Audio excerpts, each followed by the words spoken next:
Sa mundo ng kripto, bihira ang mga galaw na aksidente lamang. Ayon po sa mga eksperto, ang pagkaantala ng Themes Crypto ETF hanggang November 6, 2025 ay hindi po simpleng delay, kundi isang planadong galaw. Para bang sinasadyang iposisyon muli ang market para sa paparating na malaking kaganapan. Lalo itong nagiging kapanapanabik dahil nakikita ng mga analyst na ito ay may direktang koneksyon kay XRP at sa bagong yugto ng regulasyon sa crypto industry.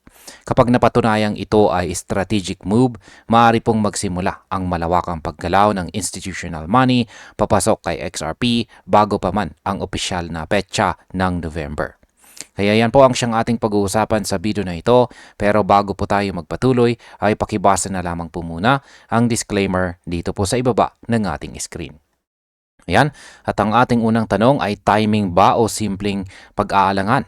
Sabi po rito ay ETF launches follow strict regulatory calendars tied to Securities and Exchange Commission or SEC review periods.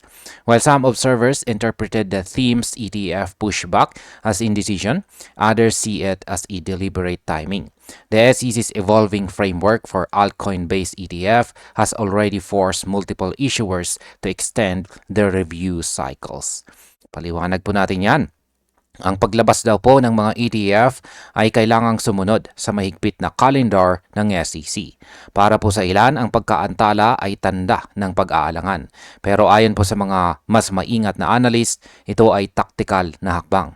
Ang mga kumpanyang naghahanda ng altcoin ETF ay tila naghihintay ng tamang sandali kung kailan po magiging malinaw na ang polisiya ng SEC. Sa madaling sabi, hindi po ito hesitation, kundi precision timing. Kaya sa market impact, ang ganito pong tipo ng hintayan ay madalas sinyales na paparating ang malaking regulasyon na magpapataas ng market confidence. Posible pong mag-trigger ito ng bullish run kapag tuluyang magbukas ang approval window. Bakit naman po mahalaga ang petsang November 6, 2025? Sabi po rito ay the significance of November window cannot be overstated. Ayan po. It coincides with the expected conclusion of several SEC review extensions and policy consultations on how altcoins like XRP, Solana, and Ethereum fit within the new exchange-traded product framework. Paliwanag natin. Ang petsang November 6 daw, 2025 ay hindi po basta ordinaryong araw.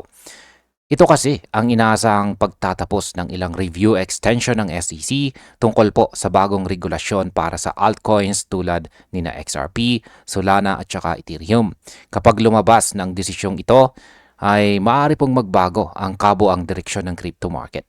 Ang tinatawag po na delay ay tila paghahanda para sa sandaling malinaw na ang lahat sa regulasyon. Sa market impact, kapag inaprobahan po sa petsang ito ang altcoin ETF rules, pwedeng magkaroon ng sabay-sabay na pag-akyat ng presyo sa buong crypto market dahil po sa pagpasok ng institutional capital. Bakit naman po sinasabing hindi ito simpleng delay? Sabi po rito, in short, the so-called delay may actually be a signal that institutions are bracing for regulatory clearance, not avoiding it. Sa madaling sabi, hindi ito pag-iwas, kundi ito raw ay paghahanda. Ang mga malalaking institution ay tila naghahanda para sa inaasahang regulatory clearance. Ang ibig pong sabihin nito, naglalagay na sila ng posisyon habang ang iba ay nag-aantay pa lang ng balita. Kung totoo po ito, posibleng sabay-sabay na pumasok ang malalaking kapital sa sandaling bumaba ang green light ng SEC. Sa market impact, ang ganito pong scenario ay maaring magdulot ng malawakang pagtaas ng presyo ng mga altcoins lalo na kay XRP na may malinaw na legal standing bilang hindi security. Sunod na tanong ay ano naman po ang sinabi ni Ripple Bullwinkle tungkol dito?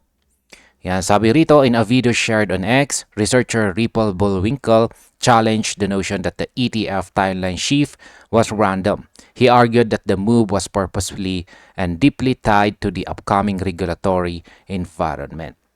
Yan po siya, si Ginoong Ripple Bullwinkle.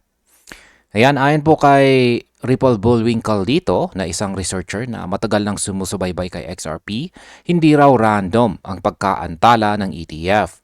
Para sa kanya, ito ay planadong hakbang na konektado sa paparating na pagbabago ng regulasyon. Ibinahagi po niya sa X na may malalim na dahilan ang paglipat ng petsa at hindi ito dapat tingnan bilang simpleng rescheduling. Kaya sa market impact, kapag tama po itong si Ginoong Bullwinkle, ang market ay kasalukuyang nasa tinatawag na accumulation phase bago po ang malawakang pagsabog ng presyo.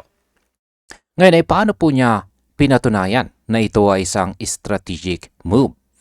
Yan, sabi po rito, was this planned from the start? The Themes ETF just delayed its crypto ETF rollout until November 6, Bullwinkle said. If you ask me, it's not random. That is very strategic because think about when the regulatory clarity clocks runs out, Bitcoin, Ethereum, XRP, and Solana, they already told you which ones that they are setting up for. Paliwanag po natin yan. Mismo sa kanyang video ay sinabi po ni Ginong Bullwinkle na malinaw na planado na ito mula pa sa simula. At ayon sa kanya, ang delay ay sadyang nakatakda upang sabayan ang pagtatapos ng regulatory clarity period.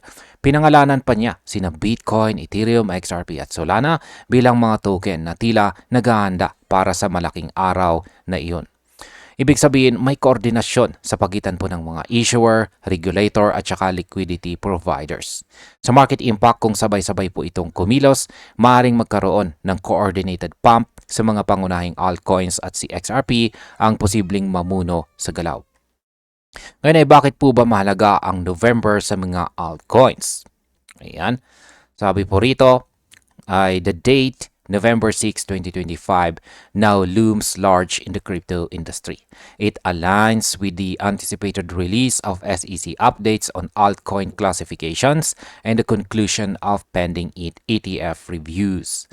Yan, ang petsa daw po na November 6 ay magiging turning point dito sa mundo ng crypto. Dito po kasi inaasahan ang opisyal na update ng SEC tungkol sa classification ng mga altcoin. Kasabay din ito ang pagtatapos ng mga pending ETF reviews.